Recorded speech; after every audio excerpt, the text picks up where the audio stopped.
Mengklaim sebuah planet untuk pribadi. Apa bisa?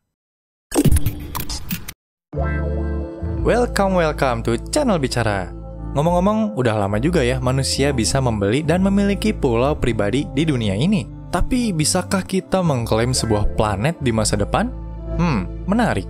Tapi sebelum kita ngomongin jawabannya, jangan lupa untuk subscribe dan nyalakan lonceng notifikasinya.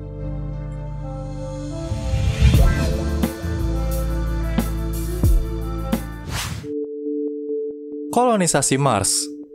Elon Musk telah lama memiliki misi kolonisasi planet Mars. Ia dan SpaceX yang dibangunnya sejak tahun 2002 bertujuan untuk menghuni planet merah itu. Sejak saat itu, SpaceX mengembangkan beberapa sistem aerospace besar-besaran seperti Falcon 1, roket orbit pertama SpaceX, Grasshopper, roket uji kecil yang dapat self-landing atau pendaratan dengan sendirinya, dan juga Dragon, pesawat luar angkasa untuk mengirim kargo yang dapat mengirim astronot NASA juga. Tetapi tetap saja, kita nggak boleh lupa kalau Mars adalah tempat yang tidak bersahabat bagi umat manusia. Dibutuhkan peralatan serta ilmu pengetahuan yang luar biasa untuk mendaratkan kapal kecil di sana. Apalagi, kapal luar angkasa besar berisi manusia dan juga kargo. Bayangkan, harus canggih apa teknologinya di masa depan? Untuk itulah, SpaceX terus mengembangkan teknologinya selama 18 tahun ini untuk membangun kendaraan luar angkasa yang disebut Big Falcon Rocket atau BFR. Kendaraan ini akan dipakai untuk membawa manusia dan kargo ke planet Mars untuk memulai kolonisasinya di sana. Rencananya, astronot akan mulai dikirim ke Mars pada tahun 2030 dan mulai membangun tempat tinggal di sana.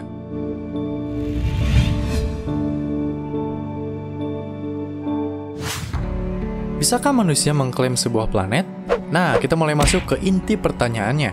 Dengan adanya ide kolonisasi Mars ini, kedepannya bukan nggak mungkin objek ruang angkasa seperti planet, bulan, asteroid, dan juga objek lainnya bisa dimiliki secara pribadi oleh manusia. Akan tetapi, apakah itu mungkin manusia bisa mengklaim sebuah planet? Jika kita bisa membeli pulau dengan melakukan pembayaran sejumlah uang pada negara atau pemerintah pemilik pulau, kira-kira pada siapakah kita harus membayar jika ingin memiliki benda angkasa? Ketika Neil Armstrong dulu menjejakkan kaki di bulan pada tahun 1969, orang-orang di seluruh dunia melihatnya menancapkan bendera Amerika Serikat di permukaan bulan.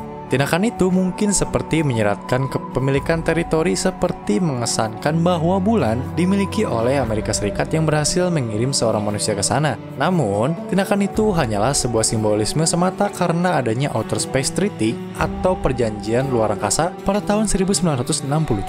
Berdasarkan NASA Appropriation Bill, penanaman bendera itu dimaksudkan sebagai isyarat kebanggaan nasional atas sebuah prestasi dan tidak ditafsirkan sebagai deklarasi apresiasi nasional dengan klaim kedaulatan.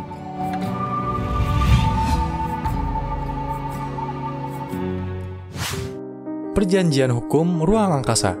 Outer Space Treaty adalah perjanjian ruang angkasa yang disetujui oleh 129 negara, termasuk di dalamnya adalah Cina, Rusia, Inggris, serta Amerika Serikat. Perjanjian ini diawasi oleh United Nations Office for Outer Space Affairs atau kantor PBB untuk urusan luar angkasa. Ada 5 perjanjian hukum luar angkasa yang berlaku apabila manusia dapat membangun basisnya di luar angkasa. Yang pertama adalah Outer Space Treaty tahun 1967. Dalam pernyataan yang ada pada Outer Space Treaty mengungkapkan bahwa ruang angkasa termasuk bulan dan benda-benda langit lainnya tidak tunduk pada apropriasi nasional dengan klaim kedaulatan melalui penggunaan atau pendudukan atau dengan cara lain apapun. Nah, prinsip dasar inilah yang mencegah manusia melakukan tindakan untuk mengklaim kedaulatan atas bulan atau benda langit manapun. Sementara itu, keempat perjanjian ruang angkasa lainnya berkaitan dengan penyelamatan astronot, pertanggungjawaban negara atas kerusakan yang disebabkan oleh benda ruang angkasa, pendaftaran objek yang diluncurkan ke luar angkasa, dan perjanjian yang mengatur kegiatan negara di bulan dan benda angkasa lainnya. Bagian ini dikenal juga sebagai The Moon Agreement.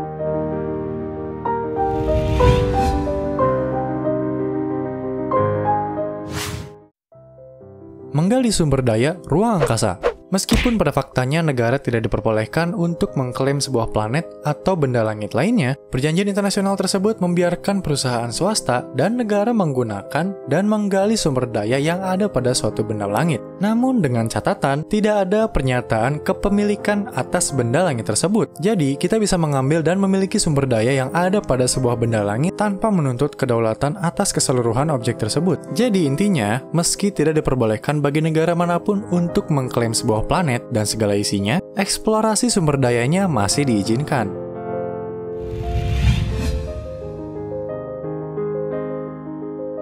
Kesimpulan, meskipun negara memiliki kegiatan ruang angkasanya sendiri, diharapkan bahwa ruang angkasa tetaplah sebagai tempat milik bersama dan ruang angkasa hanya untuk tujuan perdamaian. Well, sampai di situ dulu topik kita pada kali ini. Jangan lupa untuk like dan juga share video ini supaya teman-teman kalian juga tahu informasi ini. Terima kasih sudah nonton videonya sampai habis, and see you on the next video.